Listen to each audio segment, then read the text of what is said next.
Vous êtes-vous déjà demandé qui sont les plus riches d'Afrique et comment est-ce que leur fortune a explosé en cette année? Eh bien, j'ai des réponses pour vous. Salut à tous et bienvenue sur Mba Media. Aujourd'hui, on va parler des plus grosses fortunes africaines, le top 5 des milliardaires africains. En cinquième position, on a Nassif Sawiris de nationalité égyptienne, dont la fortune s'élève à 8,72 milliards de dollars. Nassif Sawiris est l'un des magnats de l'industrie les plus connus en Égypte, avec une fortune provenant essentiellement des entreprises Orascom Construction. Sa famille a été un acteur clé dans le développement des infrastructures en Égypte et dans d'autres pays et dans la sous-région, notamment dans le Moyen-Orient.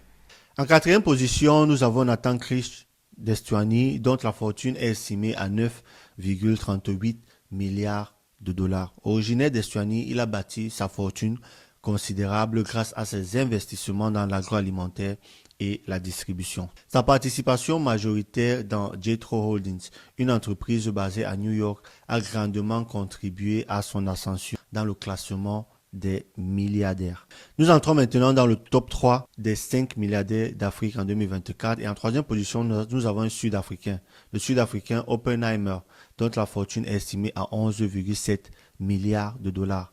Nicky Oppenheimer a consolidé sa richesse dans l'industrie du diamant, un secteur clé de l'économie sud-africaine. Son influence va au-delà des diamants, avec des investissements dans l'immobilier et l'agriculture. Il est considéré comme l'un des hommes les plus influents d'Afrique du Sud. En deuxième position de ce classement, nous avons un autre Sud-Africain du nom de Johan Rupert et Family, dont la fortune est estimée à 13,7 milliards de dollars. Johan Rupert est un magnat sud-africain également et patriarche d'une famille influente dans le monde des affaires. Son groupe Richemont est le leader mondial dans le secteur du luxe avec des marques célèbres comme Cartier, Montblanc et plein d'autres que je ne vais pas citer ici. En plus de ses activités dans le luxe, Rupert investit également dans divers secteurs, notamment les assurances et les mines. Et sur le podium, finalement, au roulement de tambour, la première place, nous avons le Nigérian Aliko Dangote qu'on ne présente plus avec une fortune estimée à 28,1 milliards de dollars. Âgé de 67 ans, Aliko Dangote est l'homme le plus riche d'Afrique et le seul milliardaire à figurer dans le top 100 mondial des milliardaires. Il a fait fortune grâce à ses entreprises principalement dans le secteur du ciment, du sucre et du pétrole. Sa raffinerie de pétrole, l'une des plus grandes dans le monde, a considérablement boosté sa richesse en 2024. Son influence est immense, non seulement au Nigeria, mais également dans toute l'Afrique. Un élément frappant dans ce classement est l'absence totale des pays d'Afrique francophone dans le top 5 des milliardaires en Afrique.